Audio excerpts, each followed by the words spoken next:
Live now, Chair. Thank you.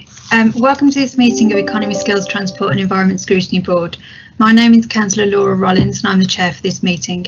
In accordance with the 2020 coronavirus regulations, this meeting is being held virtually to facilitate attendance and to enable the consideration of important matters during the current COVID-19 situation. This meeting will therefore operate differently, with members of the board joining us remotely to contribute and vote on any matters. I would ask all attendees to please mute their microphones unless they have been invited to speak. Please also contact Tricia Newton if you experience any technical difficulties during the meeting. Depending on the device you are using to log in with, please use the hand up icon in the control bar or type a question mark in the chat function. If you wish to speak during the meeting, the chair or facilitator will then indicate when you can speak. When you are finished, please remember to mute your microphone. Following questions and a debate, and in order to make a decision on any item, I will ask members whether they are for or against a proposal or if they wish to abstain. Please note that this meeting is being live streamed online and members of the public and the press are allowed by law to film, audio record, take photographs, blog or tweet during this meeting. Firstly, I'm going to ask all the scrutiny members present to introduce themselves in turn. Councillor Hussain. Councillor Mushtaq Hussain for Albury Ward. Councillor Eaves. Councillor Susan Eaves, Rowley. Thank you. Have we received any apologies for tonight's meeting? Chair, Councillor Worsley is also in attendance. Oh, sorry, Councillor Worsley. Councillor Chris Worsley, Great Barwell Yew Tree. Thank you. Have we received any apologies in advance of tonight's meeting? Yes, Chair. Apologies from Councillor Moore and Sandars. Thank you. Councillor Hackett is intending to join us, but has said he may be a little late. So can we approve the minutes of the meeting held on the 25th of June 2020 as a correct record? Are those approved? Yeah, Councillor Mushtaq Hussain approved. Yeah, look good. Yes. Thank you. And do any members have any matters to, do any members have any interest in matters to be discussed at the meeting or the existence of nature of party political whip on any matter to declare? No. So if we move on to item 4 then, so that is the reset and recovery. Thank you, Chair. What I'm intending to do, you've had the report and many of you were also present at a members briefing last night. But what I was intending to do is to go into a little bit more detail, particularly about the economic aspects of the recovery for you to discuss. The presentation that we had at Cabinet and also at the members briefing was a much briefer version. Jane, are you going to be sharing your screen, or is it you, Deborah, who's going to share the screen? Or shall I? Thank you. That was very quick. So, do you want to move on?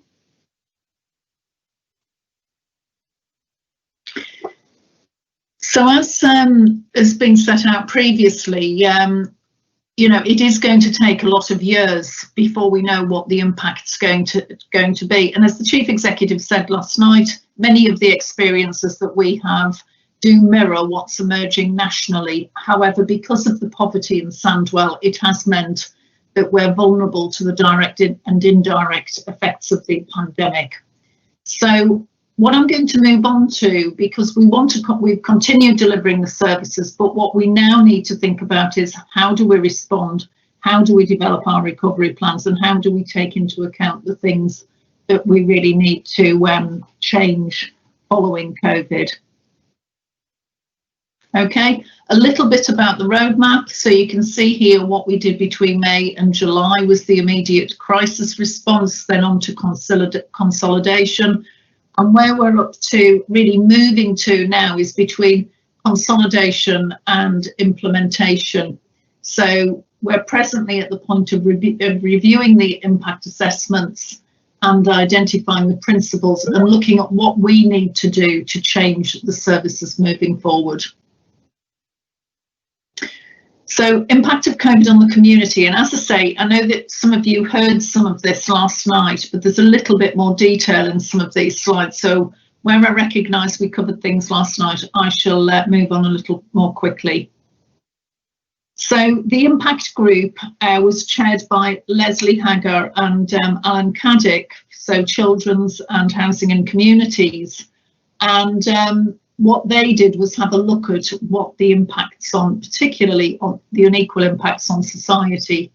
And the national context, as you can see, very similar, but also key impacts around mental health, around personal relationships, things that we've been reading about really, unhealthy behaviours, exacerbating the impact of poor quality housing, food insecurity, and we can see that, and we can see that starting to happen again with the announcements this week, and particularly young people being hardest hit with school closures, possible abuse, and also some of the issues that there were which had an impact on mental health around the GCSE and the A-level grades as well. So moving on. So what we can see here, yes, we reflect the national picture. We have seen real issues with mental health. We've also music to kick back to Virgin Radio. And food insecurity exacerbated, and we saw the demand on the food hub that we had down at Tipton with 15,000 parcels being delivered, and also the increased amount that we supported all of the food banks across the area, digital exclusion and debt, which has had an impact on our welfare rights team. So more increased antisocial behaviour incidents, an increase in domestic abuse, and households potentially facing eviction once the ban's lifted.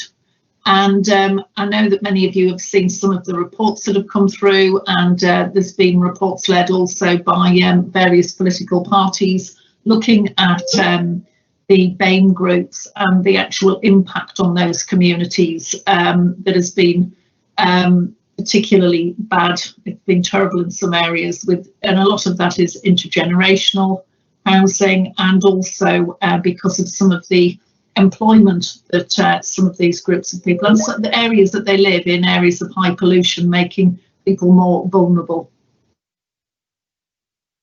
I shan't go through all of this. I think the key things to say here about how many children were shielding. You know, that there was a lot of children shielded across the area, half being in West Bromwich, big increase in volunteering, but quite a pressure really on the voluntary sector, and we work very closely with them to try and help and support them through this. But they've really worked well with us, the voluntary sector, to help us through this crisis.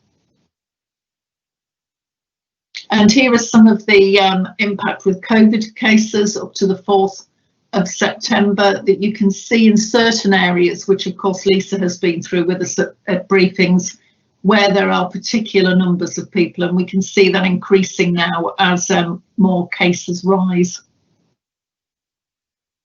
And these are the deaths also, particularly awful map, and you can see particular areas there. So what we can see here are that in addition to personal long-term health, that the risks include gender, older age, deprivation, overcrowding and ethnicity. And as we know, we are densely populated. We're in an urban area.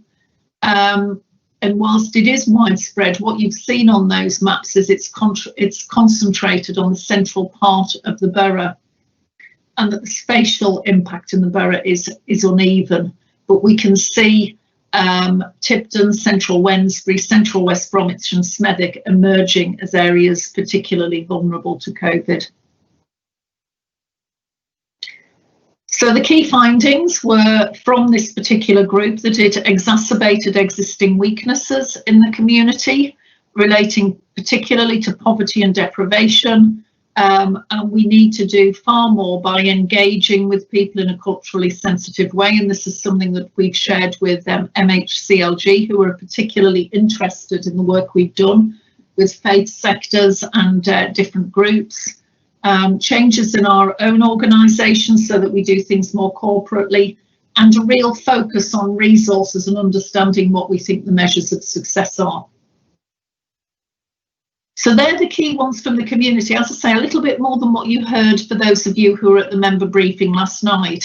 And moving on to the economy, that's been one that I've led on. And there's a little bit more detail in here for you to look at, and particularly pertinent to this scrutiny. So moving on with this, the impact group has particularly focused on community wealth and economic resilience. And the next item on the agenda is going to talk a little bit more about inclusive economy and community wealth, and talk a bit about how we're actually going to look at addressing some of the things that have come out of this particular piece of work.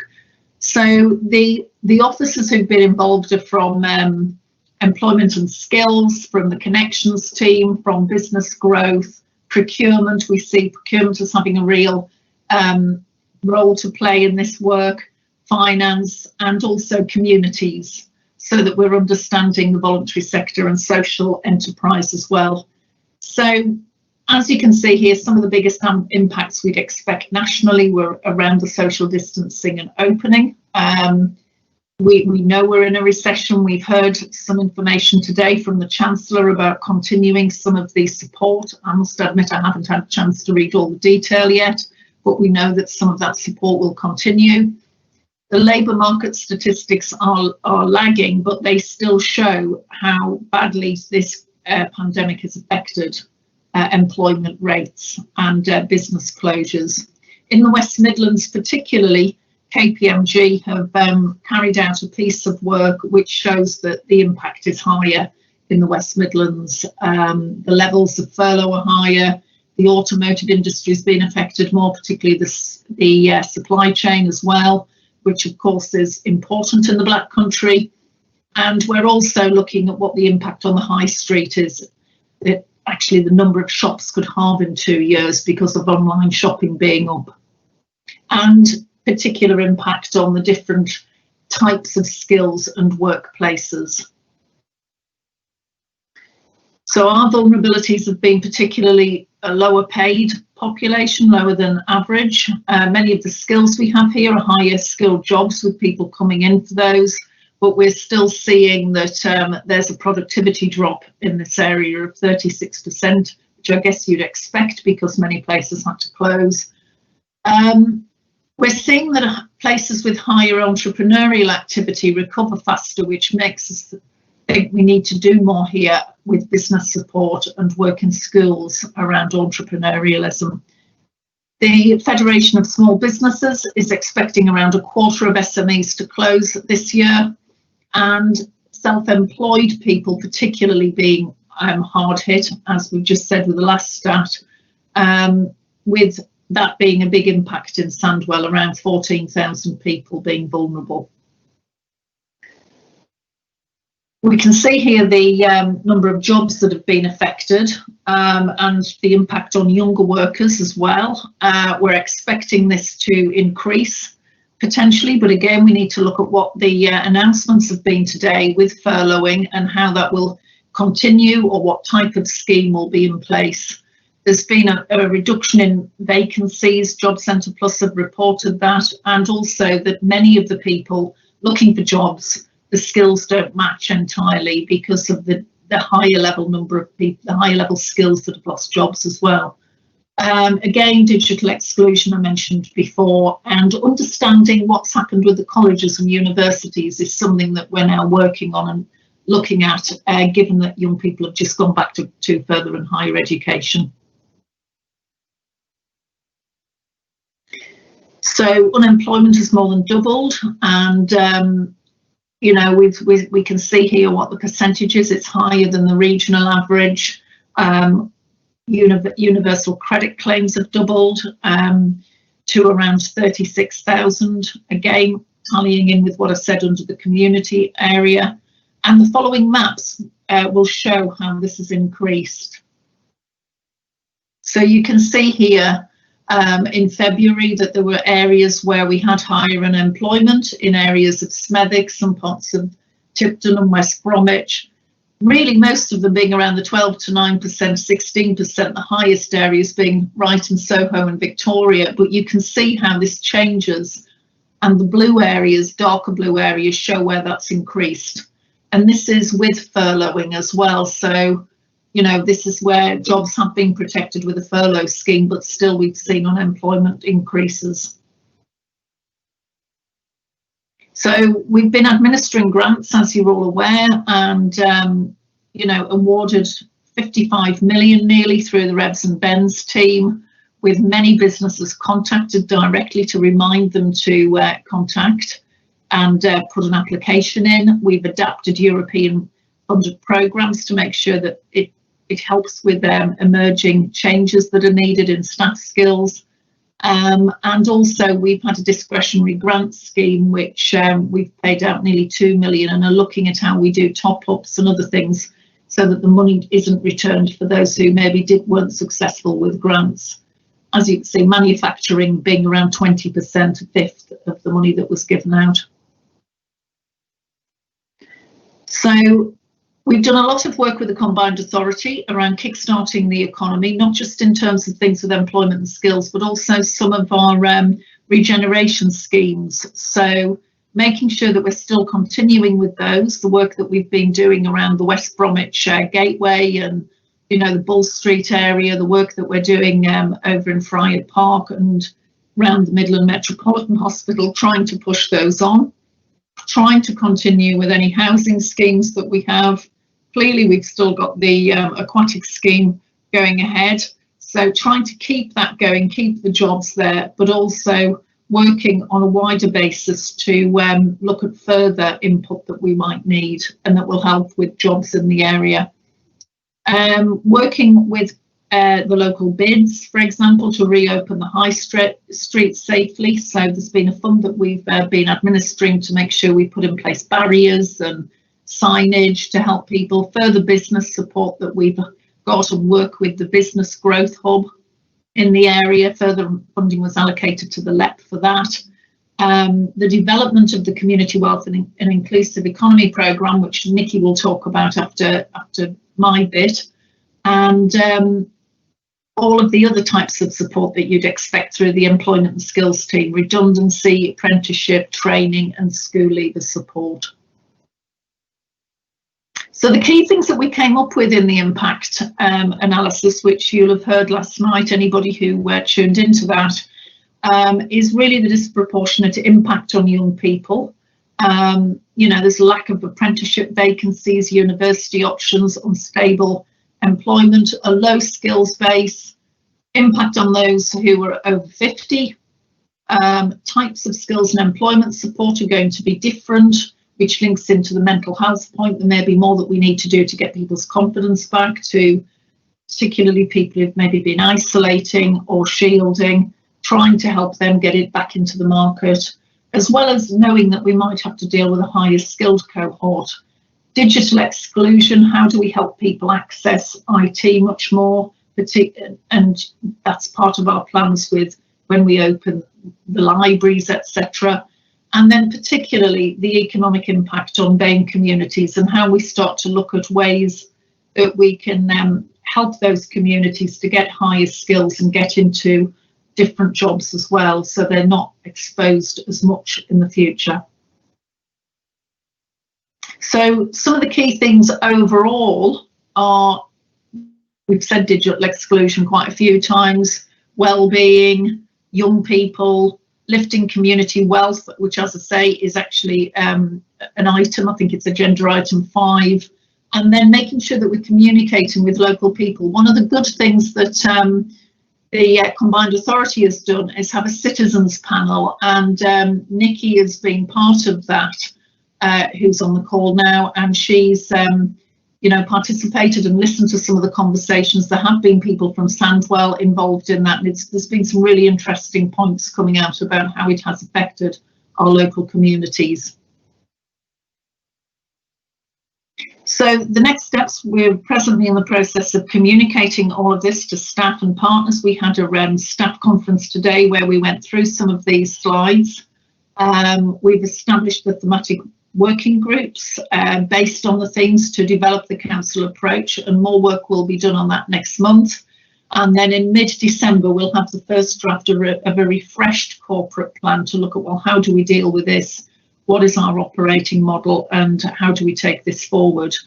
And then just to add something, that we've also set up a community wealth and economic resilience board, which will be chaired by Councillor Singh, who is the portfolio holder for employment and skills. And this will link into something Nikki will talk about in her piece around anchor networks and trying to work with our key partners such as the NHS, the voluntary sector, the FE and HE sector, Job Centre Plus, and obviously our business sector through the business ambassadors, to really make sure that we're all working together to try and keep the wealth within Sandwell, and when we spend money, try and really use that to encourage jobs, encourage economic growth, and try and get us through this recession. Thank you. That was the last slide, wasn't it? I thought it was. Thank you. So that was quite a lengthy presentation, but I thought it was worthwhile bringing it to the board so that you could have a discussion and ask any questions about the work that's being carried out or anything that we're doing in the future around reset and recovery. Thank you. Thank you, Alison. Have we got any questions from the scrutiny members?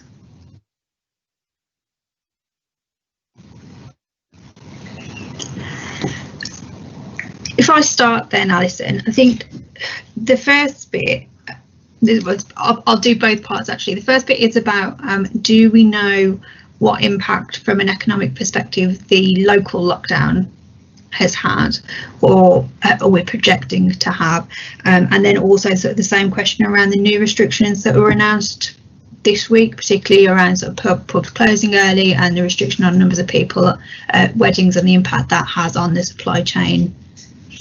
Okay, well, first of all, the local restrictions that we've had put in place are quite limited, really, although they, in terms of economic impact, shall I say, other than, you know, people not being able to work potentially, I guess, through other people not being able to collect their children, although again, we've had allowances from government made on that actually, which we've clarified with people to try and help them. So a lot of the local restrictions were really about not being able to go into other people's houses, you know, staying in your own home, but people were still able to go out and have a meal or go to the pub actually, as long as they weren't in groups of more than 6. So in terms of, as I say, the economic impact, it's possibly more on those who've been working, that they found it harder maybe to go out and look after their children and do other things, which, as I say, maybe some of the later clarifications from government may have helped with that. The wider economic impact, you know, there will be, and it'll be interesting to see how this progresses, whether there's any further tightening of restrictions, but in particular the restrictions that do appear to be around earlier closures of hospitality, which will have an impact. But I guess the other impacts are going to be that businesses do have to make sure that, you know, people are going to have to wear masks more when they're serving people and, you know, in shops and other things. And also that they're going to have to make sure that they have posters showing the QR codes and other things like that, which isn't a huge economic impact, but there will be some potential. So, yes, I do think there will be a further economic impact, but it will be interesting to see what happens as we go through the winter, whether it's further. The key impact, I think, on people is probably going to be a potential double whammy, actually, depending on what happens with Brexit and whether we end up with a no deal. And a lot of that might be due to people really worrying, actually, you know, not knowing what's going to happen. We're already seeing that people are buying more food. I've heard about people, you know, buying extra loo roll again and all of that type of thing. And again, if there's going to be a potential no deal, there could there could end up being that double effect, really, of people worrying about lorries queuing at Kent or wherever, and therefore going out and buying too much and ending up where we're having to support. And one of the things that Nikki's going to be doing, because Nikki led on the food hub particularly, we're going to be looking at what we need to do really to not necessarily set up another food hub, but actually do we need to think about how we support our food banks more, the voluntary sector, and what do we need to do to try to protect our vulnerable citizens. Thank you. Councillor Giles? Hello there. Sorry I was late, Chair. I do apologise. For the life of me, I couldn't get any connection. Just obviously when we're talking about jobs and the losses that we're going to face, have we looked at the SLT stuff? How many jobs do we expect that's going to get rid of? Well, we're meeting the board from SLT. I mean, to be honest, that's a separate issue. We've continued to support SLT throughout this pandemic. We've continued to pay a management fee of £250,000 a month, and they've accessed the furloughing scheme. We've done some quite detailed work, which I'm proposing to bring to the Stronger Communities scrutiny, which shows that despite all of the problems, SLT are still in a reasonable financial situation. So, I don't suppose I can really comment on that, because it is SLT's business, and it's for them to deal with that as that they need to with their board, I guess. But we are meeting with the board to discuss some of this. Okay, thank you. Thank you. I think the other bit from me would be sort of around the high street and the projections there. I mean, we've talked quite extensively in the past in this board about the high street and what the future of the high street looks like given those challenges. And obviously the COVID situation is kind of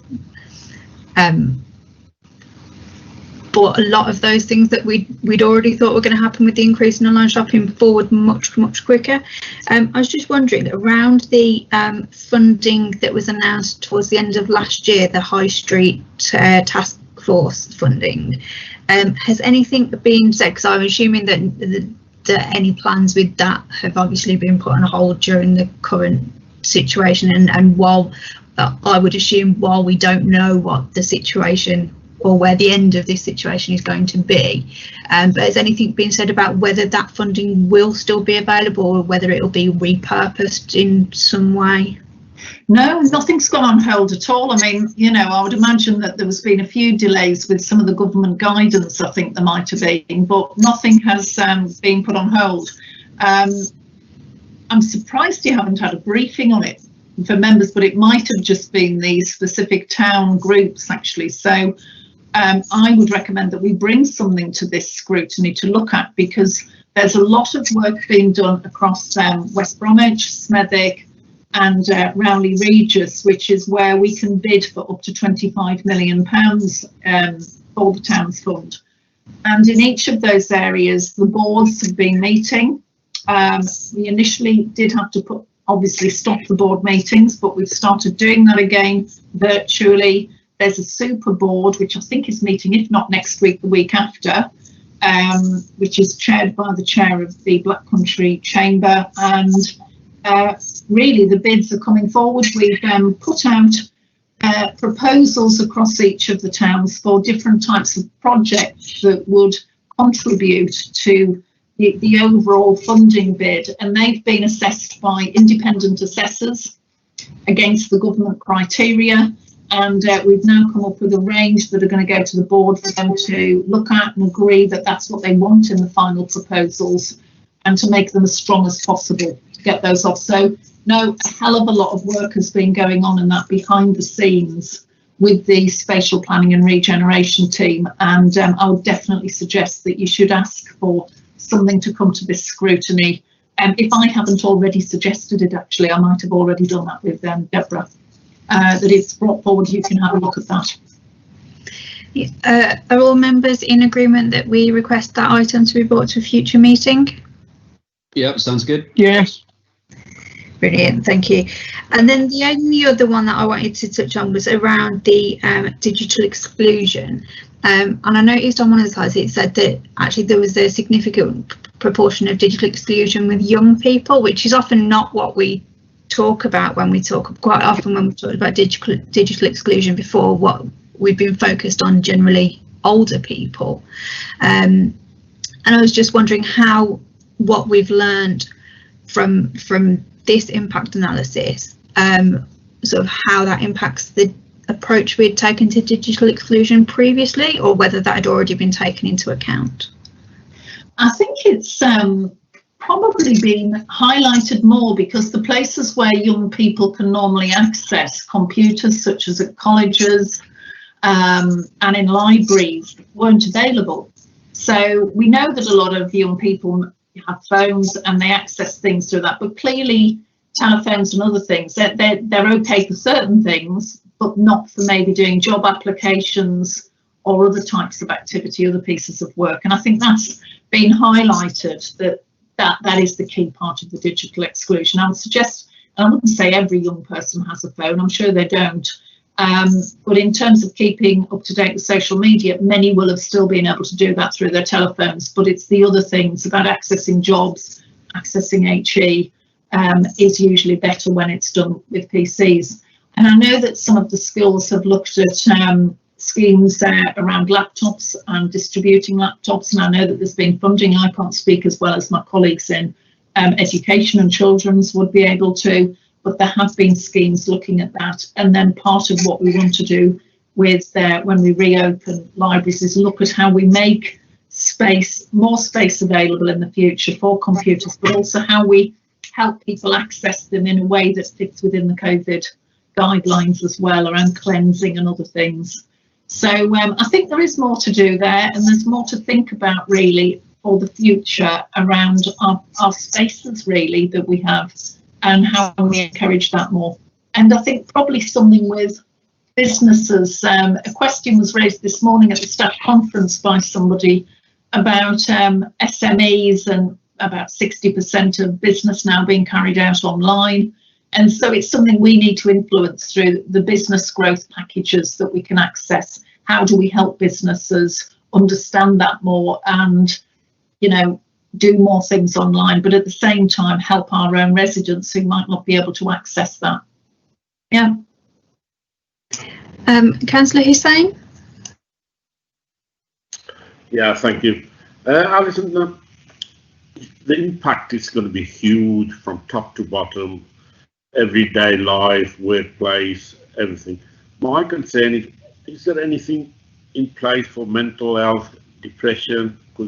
It's going to have a major effect on that. You mentioned that in your slides. Is there anything planned to tackle that issue?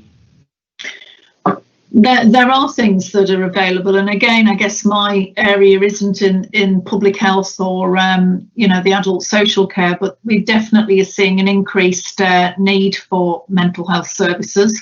So more work's being done with the voluntary sector, more work's being done through the adult social care and the public health sector, but definitely a lot more is needing to be done, because in actual fact these services were under extreme demand anyway, with long waiting lists for young people, as well as others, you know, waiting 3 months sometimes for interviews. So it is a big impact, and it's something that we need to bring back to you all as members, actually, at the council at a future briefing about what sort of things are going to be planned. But definitely, and for me as well, given this is particularly around the economy, you know, I've been involved previously with helping people get back into work. That was probably my background, really, employment and skills. And, you know, there is something about people who've been out of work for a long time needing support, actually, to get through mental health difficulties, confidence issues. And what we're seeing here is something completely different as well, not just being out of work, but also socially isolating, maybe not working usual hours, particularly with some of the younger people. And I think there's quite a bit we need to do to integrate into our employment support packages that isn't just about customer service and level 2 skills, level 3 skills. It's about building up those sort of working behaviours and confidences again, I think, with people. So there's a lot that needs to be done there as well.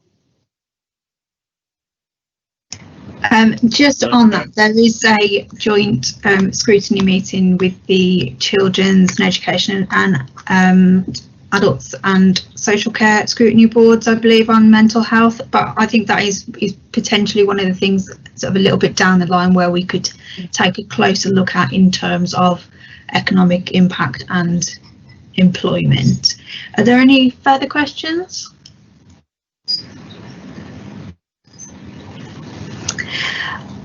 I think just from my perspective, I think we mentioned sort of at the beginning of the presentation about how difficult it is to sort of assess the impact and make these plans in what is an ever-changing situation.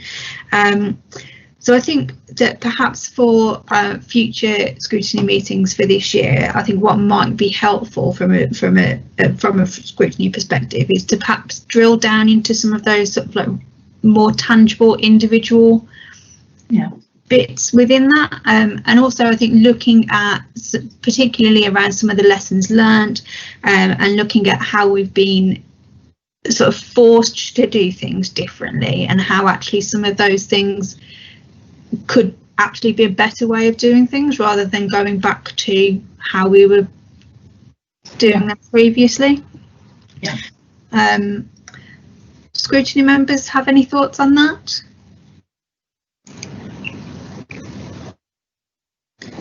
Is everybody happy with that approach?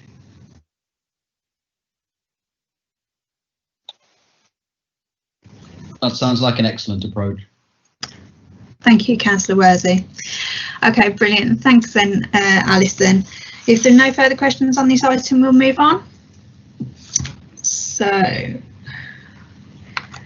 item number 5 then is the Community Wealth Building and Inclusive Economy Action Plan. Okay, so I'm going to hand over to Nikki on this one. Thank you. Nikki's got a camera on, so I'll put mine off for now. Okay, thanks, Alison. I did bring something previously around community wealth, and I've obviously sent out the report for you to have a look at. Community wealth building is really sort of an important pillar of our whole commitment as a council to ensuring an inclusive economy for our communities. But obviously what we've been talking about, it's also an essential driver for Sandwell's recovery from COVID-19 and the impacts on the economy and particularly our residents. We've been doing quite a lot of work on community wealth, and we did a Community Wealth Summit in July 2019, which really launched the principle of community wealth in Sandwell. And it was an opportunity to seek views from businesses, the voluntary sector and anchor institutions in Sandwell on the best way to take the agenda forward. We then did a piece of work with Claire's, the Centre for Local Economic Strategies, and they're sort of a leading light really in terms of community wealth building. And I've done a lot of work with some of the major players in terms of local authorities, in terms of people like Preston and Birmingham. We invited them to undertake a diagnostic of our community wealth activity across the council, which they did, and they developed a set of recommendations to deliver improvements. Sandwell was looking that we 15% of our spend across the council was local spend.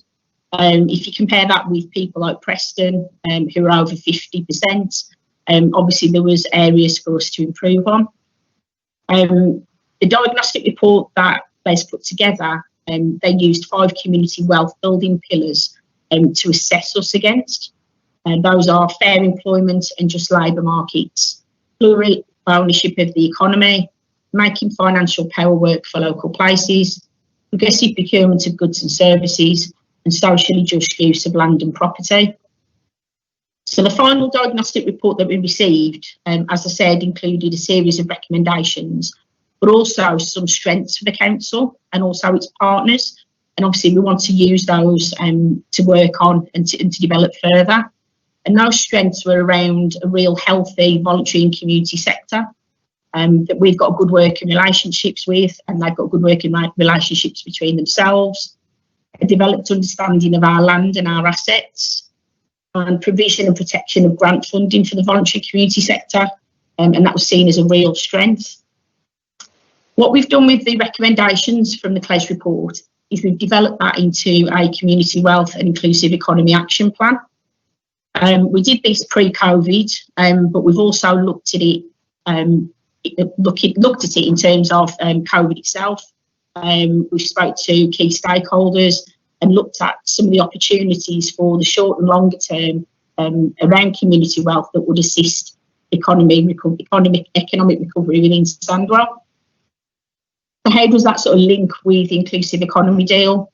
Well, the Inclusive Economy Deal was agreed at full council on the 10th of March this year. It's the first of its kind in the country, and it's basically an informal deal and an informal agreement between the council and everyone who lives or works there to create a better Sandwell and also deliver wealth for all. We've got 3 deals within the overall Inclusive Economy Deal. There's a resident deal, a business deal, and a voluntary and community sector deal.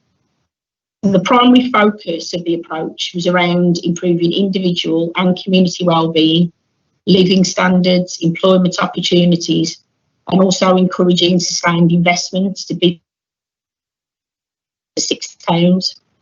So as you can see, there is some comparability with the community wealth building, and it is all around generating income within Sandwell, but also retaining it for the people of Sandwell. What we also needed to do from the Inclusive Economy Deal was to turn the statements within that into tangible actions for delivery, to make sure that we're delivering improvements across Sandwell, across health and wellbeing, education, skills, employment and deprivation. So what we've done then is to bring the community wealth building and inclusive economy deals together into an action plan, and we've structured that around CLES's 5 pillars of community wealth building. We've used our existing strengths, we've done some gap analysis, we've proposed some initiatives, and we've developed some solutions around that. And this will become the work programme for the Community Wealth Building and Economic Resilience Delivery Group. This is an officer group that sits under the Community Wealth and Economic Resilience Board that Alison mentioned. And it will be a work programme that officers will work with key stakeholders and anchor institutions to actually move forward and to make some real improvements. So as Alison mentioned, the Community Wealth and Economic Resilience Board, this board really will provide strategic oversight of the whole agenda and provides a platform for real and effective collaboration on the real issues and actions that will support community wealth building in Sandwell and help to improve the economy. We have got lots of organisations on board currently. The first meeting is in early October, and we've got representatives from the NHS, Sandwell College, University of Wolverhampton, West Bromwich Albion Football Club, West Midlands Police, Black Country Chamber of Commerce, and the West Midlands Combined Authority. And the board will be chaired by Councillor Rajbir Singh, who's the Cabinet Member for Skills and Employment. I thought I'd just talk you through some of the key elements of the action plan. As I said, this has been developed over the past couple of months, and I'll just talk through some of the things that have come out that, as a council, we're looking to explore and to implement in some instances. So we've got Sandwell as a community wealth building council, so the development of an anchor network in Sandwell. We've got some funding from Barrow Cadbury alongside CLES to implement an anchor network in Sandwell. This will be different to the Community Wealth Building and Economic Resilience Board as it is a network. We'll be asking people at the board meeting to actually put people forward to become part of that network, and we'll be looking at particular sharing of best practice. We'll be looking at particular focuses, so COVID-19 recovery will be one, and we'll be looking at that across all of those anchor organisations and identifying opportunities for collaborative working to improve things for everybody in Sandwell. Part of the Anchor network is around developing a Sandwell-wide Anchor charter. So this is really about getting some clear commitments. So the Sandwell Summit, people actually got together and discussed what they wanted to do, but this is actually getting people to commit to do that and making sure that there's some ownership and some responsibility for doing that. We're also looking as well with Claire's and again some funding from Barrow Cadbury around the creation of community wealth building in residence. They've got something similar in Birmingham, and really it's around a dedicated resource to support the delivery of all these activities. So pillar 1 is around the progressive procurement of goods and services. So things that the council are currently looking at is around completing a review of financial regulations in order to provide greater flexibility to the council and its suppliers. So to be able for the council to be able to interact and engage with more local suppliers more easily. Launch of the social value portal, which is a system that allows us to look at what social value elements are coming out from our contracts. So things like helping communities, apprenticeships, opportunities for work experience, placements. And those are key things that are in contracts as we speak, but it is around making that more visible and making sure that we can actually make sure that people deliver on those. We're also completing a desk-based market analysis of our spend, so looking at the type, the supplier, the location and the social value elements. We're investigating opportunities for increasing the council resource dedicated to working with companies on social value outcomes.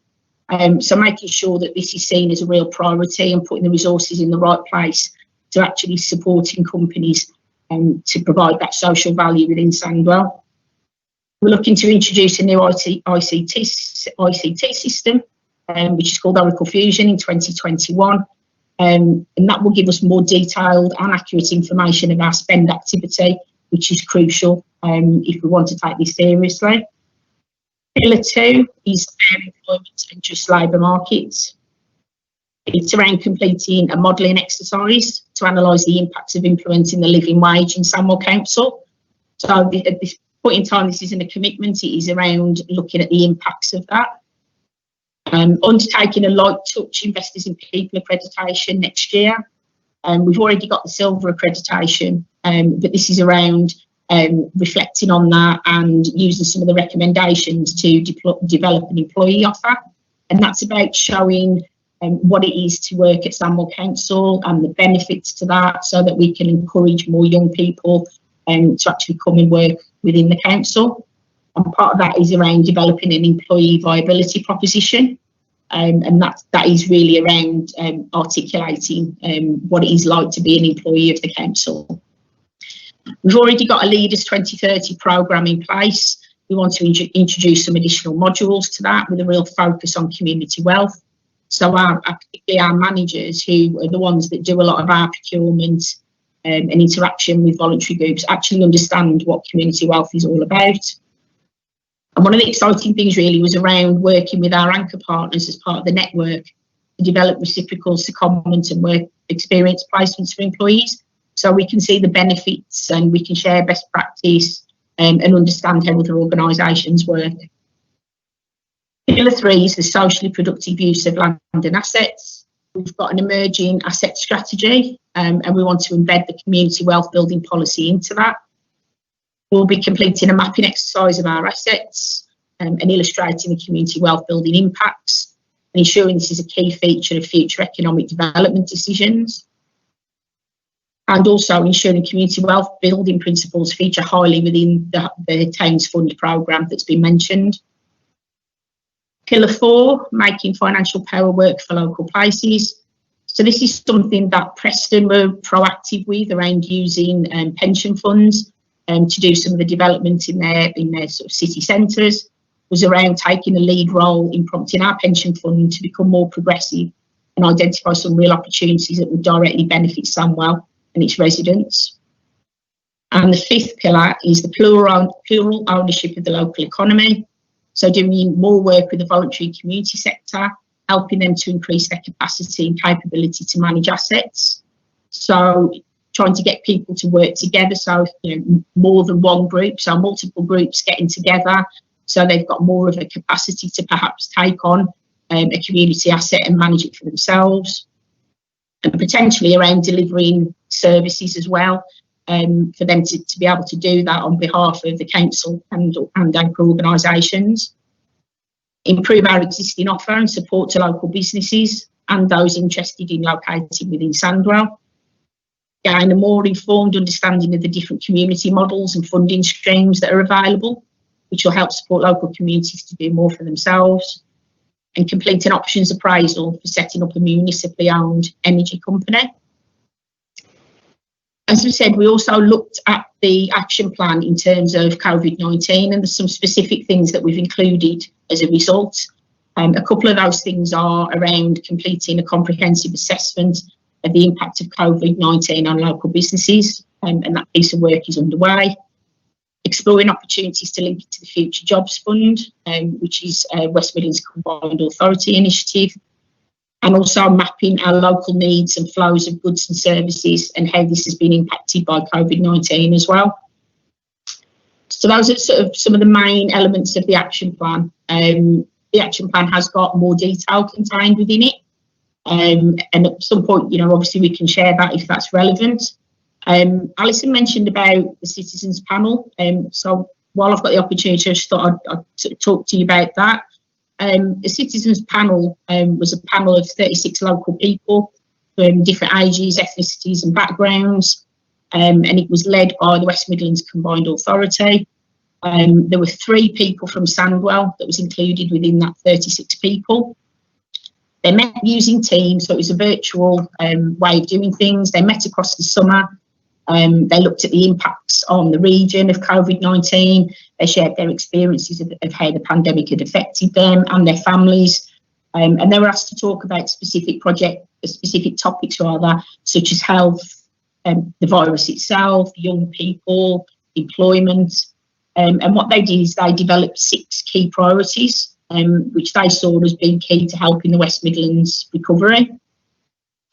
So quickly, there are 6 priorities, and obviously this is good that it reflects the things that have come out of our own economic assessment, is around getting back to normal safely. They wanted people to actually move out of lockdown and be able to live in a safe environment.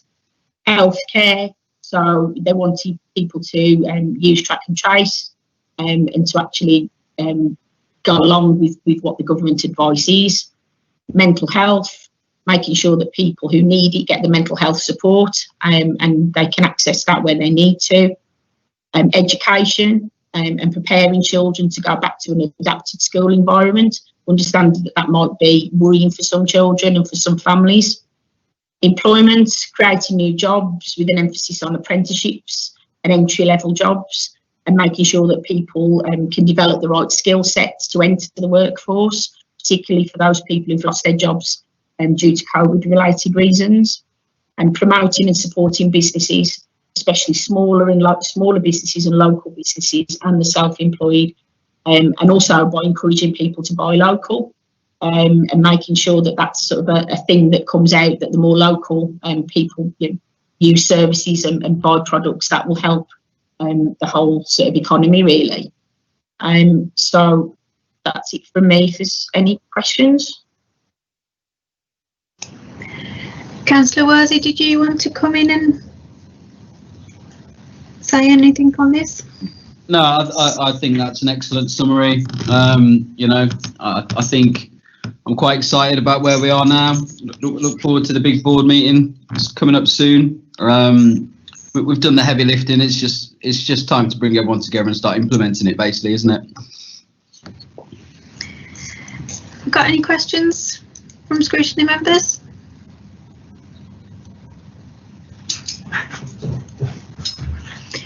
No, I think just for me, I think so far it's looking like it's in a really good place, and I think now more than ever, and sort of like with the the presentation we've just had around the impact, I think it's got to be the way forward.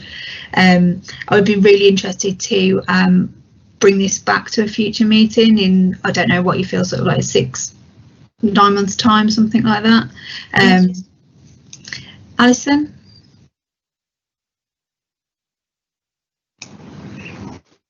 there we are. Sorry, it was a really good presentation that.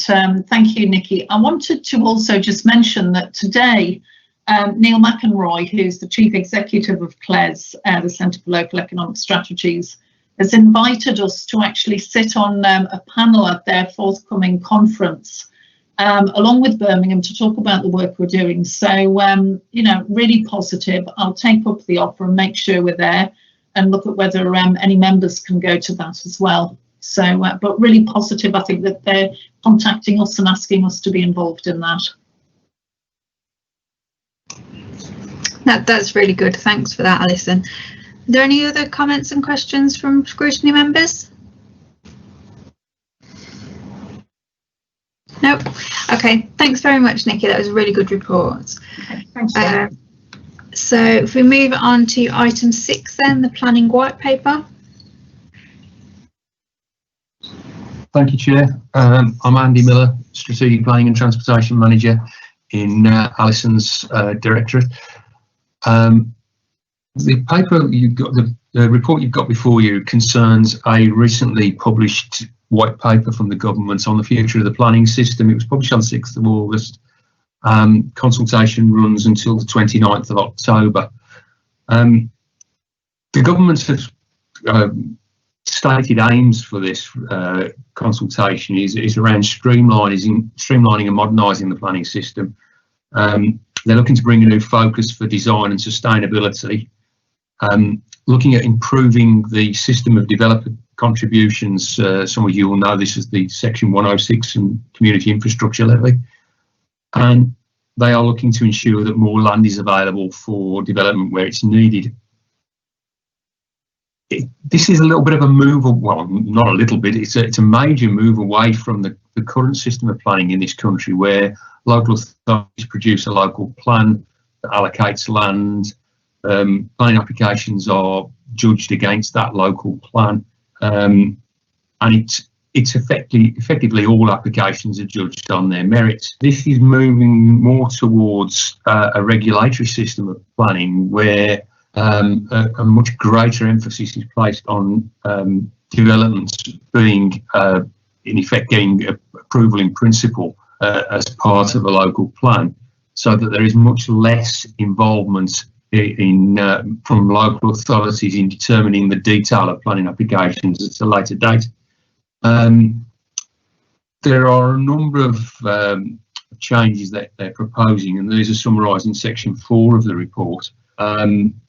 Firstly, they're looking to introduce a zoning system for land, which is a very new thing to British planning. Under this, all land would be divided into basically 3 zones. These would be growth, renewal and protection. Now, areas of growth would be areas where substantial development could happen. Sites would benefit from outline planning permission in principle, with the detail of applications being determined against a locally drawn up design code, and I'll come back to that in a little while. Areas of renewal would be where permission in principle, again, these would be predominantly urban and brownfield sites, and all forms of development would be acceptable, subject again to those local design codes. And finally, areas of protection. Now, this would be areas like green belt, areas of outstanding natural beauty, conservation areas, local wildlife sites, and also areas that are judged to have a rich heritage. And we've put that in inverted commas for a reason. It's because the white paper is not clear on how rich heritage is actually judged. So just picking up on those areas, in particular the renewal areas, that in these areas there would be a presumption in favour of development, and they'd be looking to in effect fast track development in these areas against these locally drawn up design codes. They'd be looking at stripping back the size of local plans. Now, at the moment, local plan documents, for anybody who's ever sat through one of the training sessions that we've done for members in the past on local plans, will know that they are very long documents, usually more than one document, in fact. And in Sandwell, I think there are something like 12 documents that make up the local plan.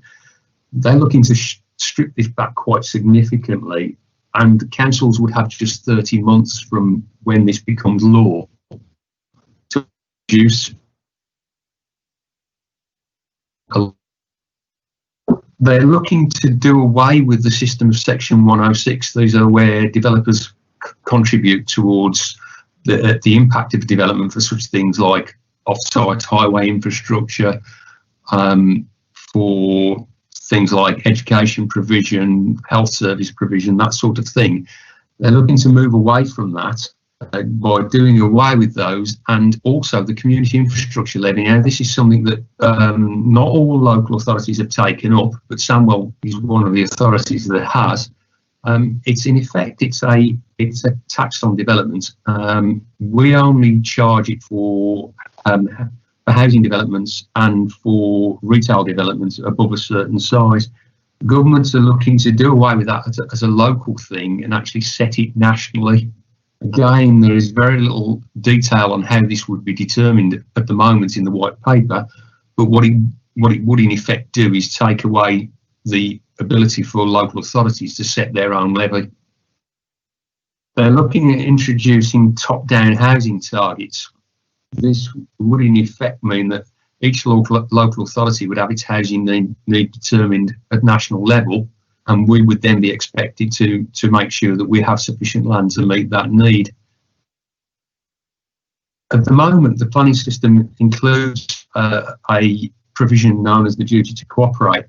Now, this is where local authorities are required to cooperate with their neighbouring authorities in determining how they deal with strategic matters. So it could be transport, it could be the location of employment land, but very significantly, it is often the location of housing.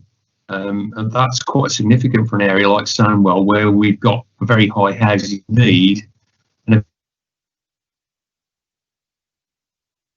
and neighbouring authorities to take the unmet need.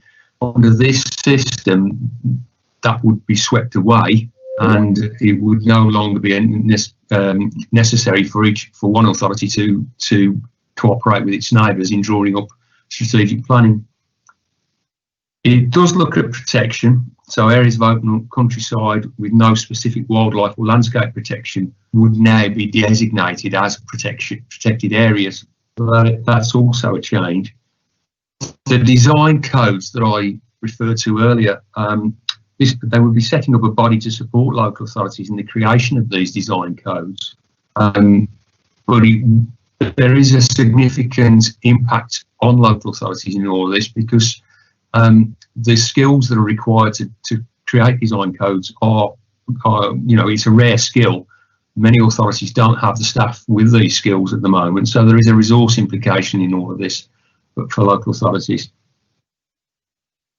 Something that would be of quite concern, I feel, for local members is around the increase in the amount of development that would be permitted automatically.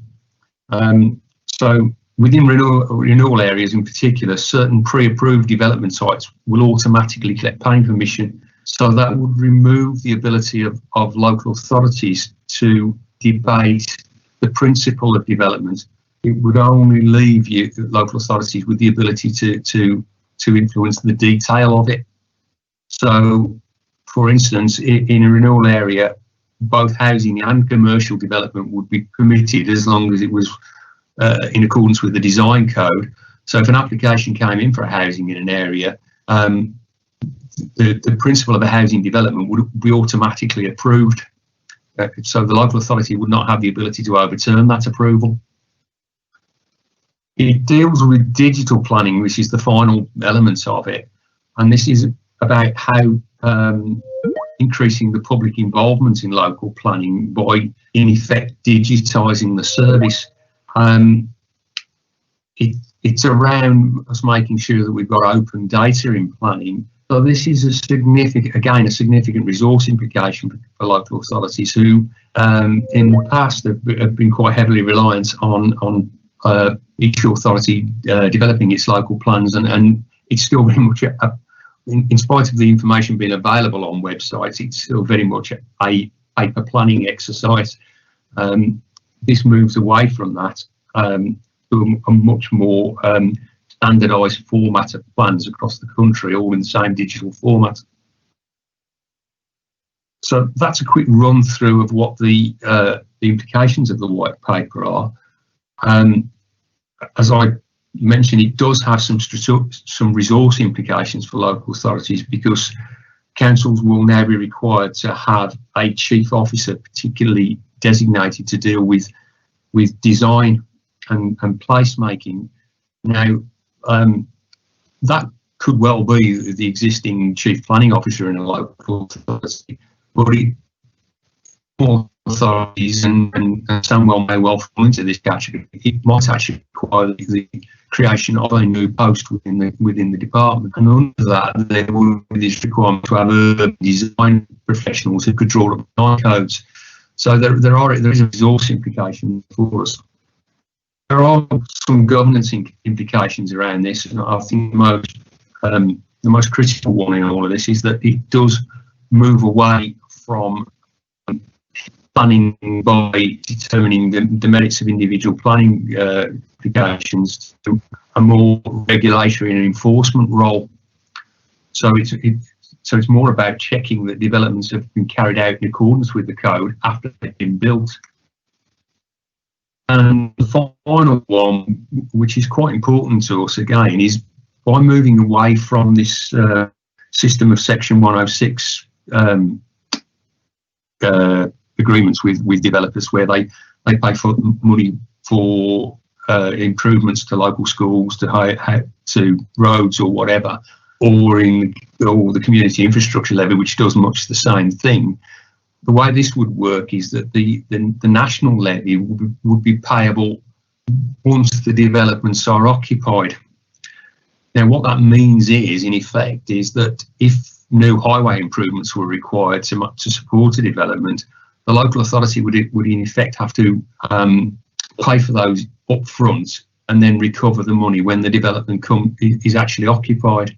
Now, we can obviously use borrowing in order to against future development payments, but it does place an emphasis on the local authority to actually be able to fund these developments up front at an early stage. The required off-site infrastructure up front at an early stage. So that in itself is a further resource implication on local authorities.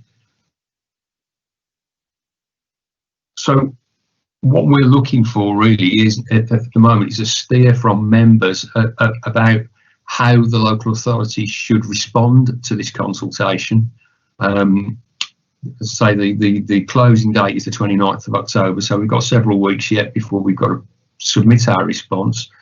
But there's an awful lot of detail in there. I wouldn't necessarily expect members to necessarily give me their views straight away this evening that we could incorporate into a response, but would welcome any responses people got that they can put forward to us that we can put in front of the cabinet before we draw up our final response to government on this. I'm happy to take any questions. I've got a colleague of mine, Samantha Holder, who works in my team, who's with me as well, and who's close to a lot of the detail of this. So between us, hopefully we can fill any questions you might have now, or if we need to take them away and come back to members afterwards, we can do that, whichever is the preferred method.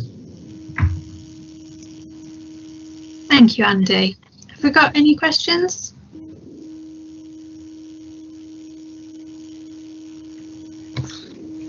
I think for me that there is just, well, there is a lot of questions. Sort of, I think around some of it is just about the lack of detail in the white paper and what that actually is going to mean in practice. And there are some, I think there are some real concerns around the proposals. I think for all of the resource implications that you've mentioned, I think also around sort of the protection zones.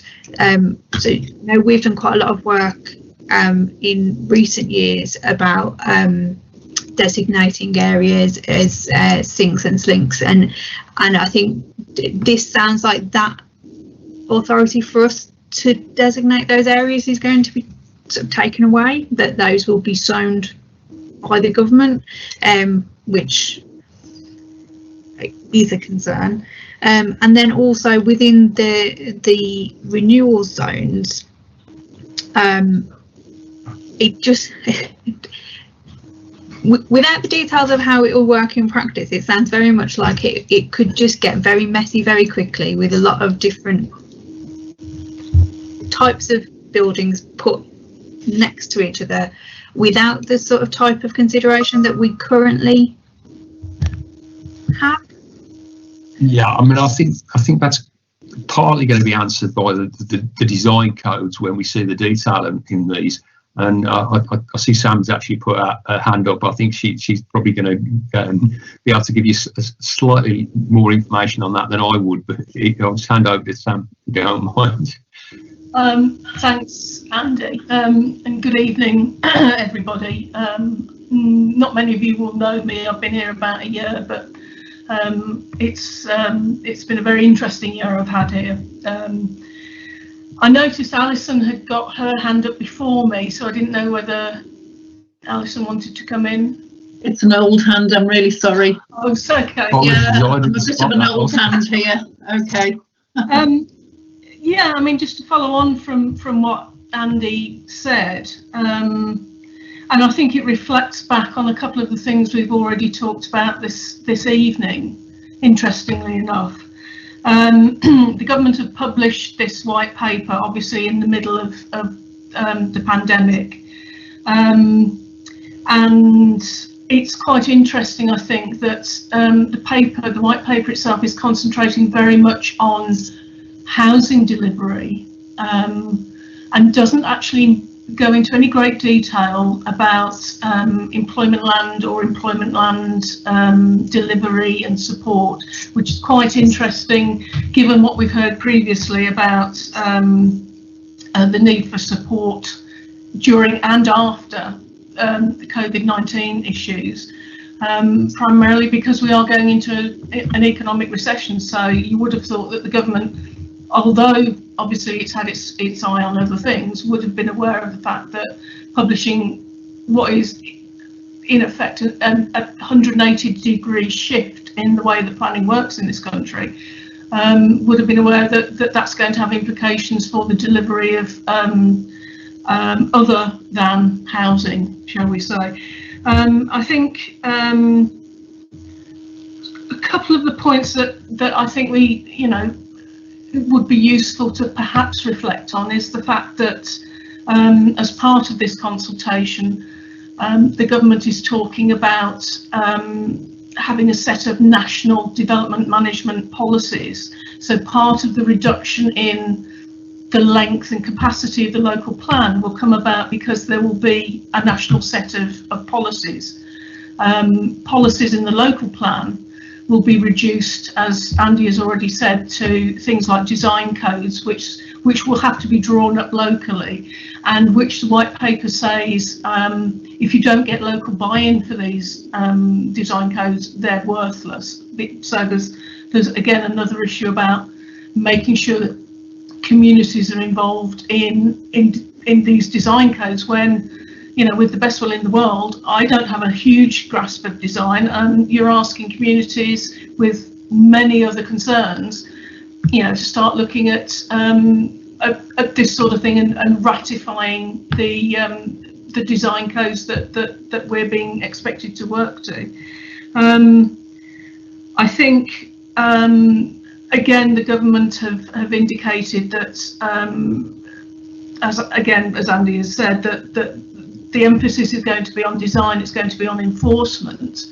And there is even a suggestion of people transferring from development management, for example, into enforcement or design to sort of help meet the needs that the white paper is outlining. Again, we heard earlier about people wanting to use computers or struggling to find access to getting online. As part of the white paper, there's a very strong emphasis on the idea that consultation, public consultation, will take place at the local plan level rather than at the planning application stage. So what that will require is for people to be online and engaged digitally at the local plan stage. In some ways, this is going to disenfranchise people who don't have access to suitable broadband or smartphones or however it's delivered. And doubly so if you think that, as we've described at the planning application stage, the ability for local people to get involved is going to be somewhat reduced, and the white paper makes it clear that they expect people to be engaged at local plan level, not so much at planning application level. So I think that's a significant issue. The design issues, yes, I mean, we've got some very good urban designers at Sandwell. We're very lucky to have them. A lot of places don't have that resource, but the pressure on colleagues and the council to come up with this sort of incredibly detailed design guidance to shape big applications and to shape master plans, etc., is going to be a huge drain on resources. And again, it's just an issue of making sure that we're all aware of the impacts it's going to have on the way that planning operates. It's never a good time to introduce this sort of swinging change, but this is possibly one of the worst times you could possibly imagine that a government would want to do this. So yes, those are just a few extra sort of thoughts on top of what Andy's already said. Thank you. I think the other bit that stands out as well is about that I think is going to be a big issue is the permitted developments. So we've just talked about, members of the public, and I'm assuming that also includes planning committees and that sort of process as well. Are going to have less say in planning applications, but also there's going to be loads more buildings going up that don't even get automatically passed under permitted development, which I think is where, from members, that's certainly a lot of where the issues that come to us are already, and with that growing, that's going to have a massive impact on sort of public satisfaction. Any thoughts from other members?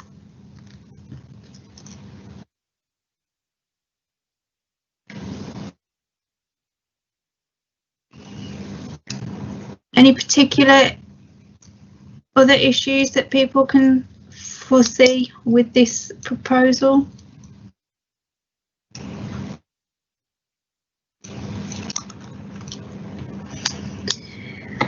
Okay, so I mean, I think if everybody is agreed, I think the steer from this board would be that all of the sort of the risks and implications that have been outlined in the report and that we've discussed this evening, I think those need to be raised as part of the consultation, because I think without answers to some of those big questions about how we're expected to engage communities at that stage, when like you said, they haven't got the expertise to necessarily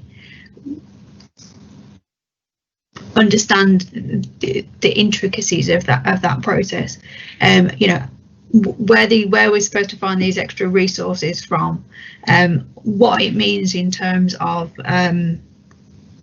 areas that we've locally designated as protected. I think all of those questions need to be answered, really. So I think, is everybody, scrutiny members, all in agreement with that? Any thoughts or objections? I quite agree with you. Councillor Mushtaq is saying needs clarifying a lot of things in that paper. I mean, clarity isn't very good in there. I endorse what you said, Laura. Thank you, Councillor Hussain. Anybody else?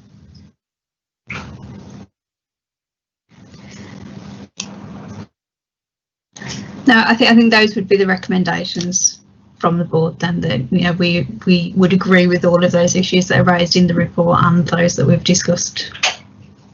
Chair, can I just get everyone to agree that there will be a recommendation? Yeah. So, Councillor, I'm trying to work out alphabetical order. Sorry, Councillor Giles. Yes, I agree. Thank you. Councillor Hackett. Yes, I agree. Councillor Hussain. Yes, I agree. Councillor Eves. Yes, I agree. Sorry, that totally was not in alphabetical order.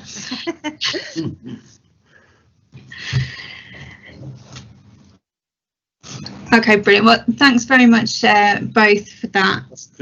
So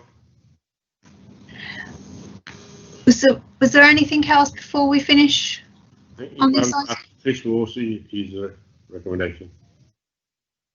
Thank you, Councillor Hussain. Okay, brilliant. Well, thank you everybody for attending this evening. Enjoy the rest of your evening, and I'll speak to you all again soon. Thank you. Thank you. Bye. Thank you. Good night, all. Bye.